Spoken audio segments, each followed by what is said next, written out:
நகை கடன் வாங்கிய அனைவருக்கும் மிக மிக முக்கியமான அறிவிப்பு ஒன்று வெளியாகி இருக்குங்க. வரப்போற 2026ஆம் ஆண்டாச்சும் கூட்டுறவு வங்கியில் நகை கடன் வாங்கியுள்ள அனைவருக்கும் தள்ளுபடி பண்ணுவாங்களா அப்படிங்கிற எதிர்பார்ப்பு நிறைய பேர்கிட்ட இருக்கு. ஸோ இதை பத்தின ஒரு முக்கியமான அறிவிப்பு இப்போ வெளியிட்டிருக்காங்க. கூட்டுறவு வங்கிக்கு படையெடுக்கும் மக்கள் அப்படிங்கிற மாதிரி ஒரு தகவல் சொல்லியிருக்காங்க. ஸோ இதை பத்தின கூடுதல் விவரங்கள் தான் இந்த வீடியோல தெளிவா நம்ம பார்க்க போறோம். ஸோ வீடியோவை நீங்க கடைசி வரைக்கும் முழுசா பாருங்க. அப்பதான் என்ன சொல்றோம் அப்படிங்கிறது உங்களுக்கு தெளிவா புரியும். நீங்க இப்பதான் புதுசா நம்ம சேனலுக்கு வரீங்க அப்படின்னா இப்பவே டிடி தமிழ் அப்டேட்ஸ் சேனலை சப்ஸ்கிரைப் பண்ணிக்கோங்க. சப்ஸ்கிரைப் பண்ணாதவங்க சப்ஸ்கிரைப் பண்ணிக்கோங்க. அண்ட் கூடவே பக்கத்துல வர பெல் ஐகானையும் கிளிக் பண்ணி ஆல் அப்படிங்கிற ஆப்ஷனை செலக்ட் பண்ணிக்கோங்க. ஸோ அப்பதான் அனைத்து புதிய தகவல்களுமே உங்களுடைய மொபைலுக்கு உடனுக்குடனே நோட்டிபிகேஷனா சேரும். அண்ட் வீடியோக்குள்ள போறதுக்கு முன்னாடி இந்த வீடியோ உங்களுக்கு பிடிச்சிருக்கு அப்படின்னா இந்த வீடியோவை லைக் பண்ண மறந்துடாதீங்க. மறக்காம லைக் பட்டனையும் கிளிக் பண்ணிக்கோங்க. அண்ட் அது மட்டும் இல்லாம கமெண்ட் பாக்ஸ்ல ஹைப் அப்படிங்கிற ஒரு ஆப்ஷன் வரும், அதையும் கிளிக் பண்ணிக்கோங்க. ஓகே, இப்போ வாங்க வீடியோக்குள்ள போயிடலாம். இப்போ பார்த்தீங்க அப்படின்னா அடுத்த ஆண்டு எலெக்ஷன் வரப்போகுதுங்க. சட்டசபை எலெக்ஷன் வரப்போகுது. இதுல திமுகவா இருக்கட்டும் அதிமுகவா இருக்கட்டும் ரெண்டு கட்சியுமே தேர்தல் வாக்குறுதியில கண்டிப்பாக தங்க நகை கடன் தள்ளுபடி அறிவிப்பு வெளியாகும் அப்படிங்கிற மாதிரி நிறைய பேர் எதிர்பார்த்துட்டு இருக்காங்க.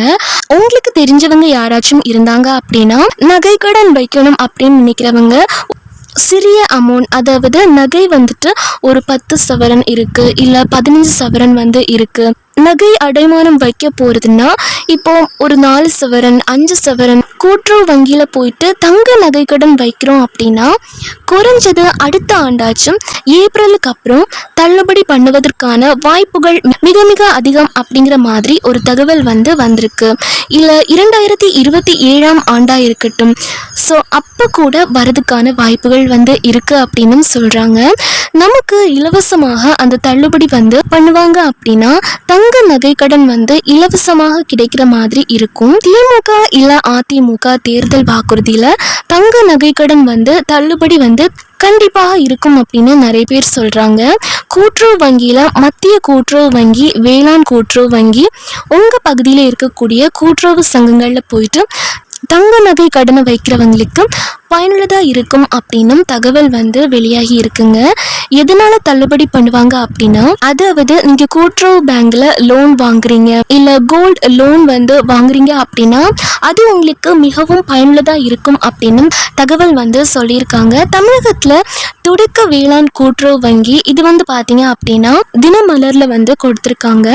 ஆயிரக்கணக்கில் செயல்பட்டு வருகின்ற இந்த வங்கிகள் மூலம் விவசாயிகளுக்கு தேவையான பயிர்க்கடன், நகைக்கடன், மத்திய காலக்கடன் என கிணறு வெட்டுதல், ஆழ்துளை கிணறு அமைத்தல், மூங்கில் வாங்குதல் போன்ற கடன் கூட்டுறவு வங்கிகள் கொடுக்குறாங்க. தொடக்க வேளாண் கூட்டுறவு கடன் சங்கங்களுக்கு தங்க நகை கடன் அடமானத்தில் கடன் வழங்குகின்றன அப்படின்னு சொல்லியிருக்காங்க. கடன் வழங்கின கடந்த சட்டசபை தேர்தல் திமுக தேர்தல் அறிக்கையில் தாங்கள் வெற்றி பெற்று ஆட்சிக்கு வந்தால் கூட்டுறவு சங்கங்களில் 5 பவன் நகை வரை நகை கடன் தள்ளுபடி செய்யப்படும் அப்படின்னு சொல்லியிருந்தாங்க. அதே மாதிரி கூட்டுறவு நிறுவனங்கள்ல 2021 மார்ச் வரையிலான நகை கடன்கள் அனைத்தையுமே தள்ளுபடி செஞ்சாங்க. தள்ளுபடி செய்ய உத்தரவிடப்பட்டது. அதற்கான பயனாளர்கள் தேர்வு செய்ய பல நிபந்தனைகள் விதிக்கப்பட்டிருந்துச்சு. அது மாதிரியே நிறைய பயனாளிகள் தேர்வு செய்யப்பட்டு 6000 கோடி கடன் தள்ளுபடி செய்யப்பட்டது. இந்நிலையில் வரும் 2026 சட்டமன்ற தேர்தலில் தேர்தல் வாக்குறுதியில் நகைக்கடன் தள்ளுபடி அறிவிப்பு இடம்பெறும் என எதிர்பார்க்கப்பட்டுள்ளது. அதனாலதான் தற்போதைய கூட்டுறவு நிறுவனங்கள் தங்க நகைக்கடன் அடமானம் வைத்த நகைக்கடன் பெறுவதற்கான ஏராளமானோர் படையெடுத்து வருகின்றனர். குறிப்பாக சேலம், நாமக்கல் மாவட்டங்கள் அதிக அளவில் நகைக்கடன் பெறுவதாக சொல்லியிருக்காங்க. ஸோ இதை பத்தி மேலும் விவரங்கள், அதாவது இன்ஃபர்மேஷன் ஏதாவது சொல்றாங்க அப்படின்னா அதையும் நம்ம சேனல்ல வீடியோவை போஸ்ட் பண்ணி உங்களுக்கு இன்ஃபார்ம் பண்றேன். அடுத்த அறிவிப்பா என்ன சொல்லியிருக்காங்க அப்படின்னா, மத்திய அரசு ஊழியர்களும் ஓய்வூதியதாரர்களும் பயன்பெறும் வகையில் அவர்களுக்கு முக்கியமான மகிழ்ச்சியான அறிவிப்பு ஒன்று வெளியாகியுள்ளது. ஸோ இதை பத்தின கூடுதல் விவரங்கள் தான் இந்த வீடியோல நம்ம விரிவாக பார்க்க போறோம். ஸோ வீடியோவை நீங்க கடைசி வரைக்கும் முழுசா பாருங்க. அப்போதான் என்ன சொல்றோம் அப்படிங்கிறது உங்களுக்கு தெளிவா புரியும். மத்திய அரசு ஊழியர்களும் ஓய்வூதியதாரர்களும் ஆவலுடன் எதிர்பார்த்து கொண்டிருக்கும் 8வது ஊதிய குழுவில் முக்கிய மாற்றங்கள் வரக்கூடும் என தகவல்கள் வெளியாகியுள்ளன.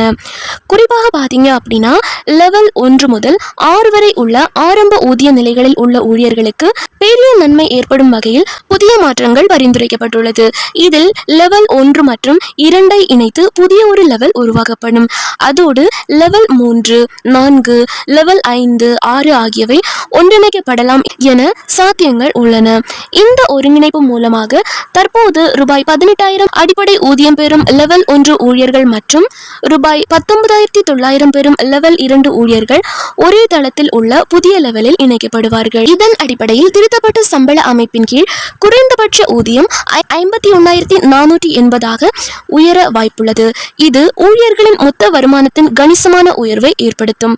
மேலும் லெவல் 3 மற்றும் 4 இணைக்க திட்டமிட்டால் அந்த தொகுப்பில் உள்ள ஊழியர்களுக்கு 72,930 வரை திருத்தப்பட்ட சம்பளம் நிர்ணயிக்கப்படலாம்.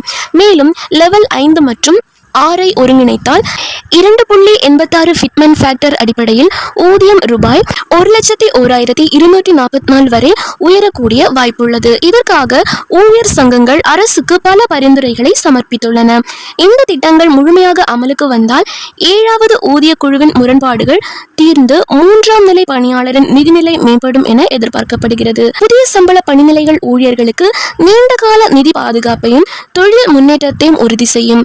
ஓய்வூதியதாரர்களுக்கு என்னென்ன நன்மைகள் கிடைக்கும் அப்படின்னா 8வது ஊதிய குழுவின் காரணமாக ஓய்வூதியதாரர்களுக்கு ஓய்வூதிய உயர்வு கிடைக்கும். 8வது ஊதிய குழு பரிந்துரைக்கும் ஃபிட்மென்ட் ஃபேக்டரின் அடிப்படையில் ஓய்வூதியதாரர்களின் உயர்வு பணிபுரியும் ஊழியர்களின் சம்பள உயர்வுக்கு வழிவகுக்கும் என்று கூறப்படுகிறது.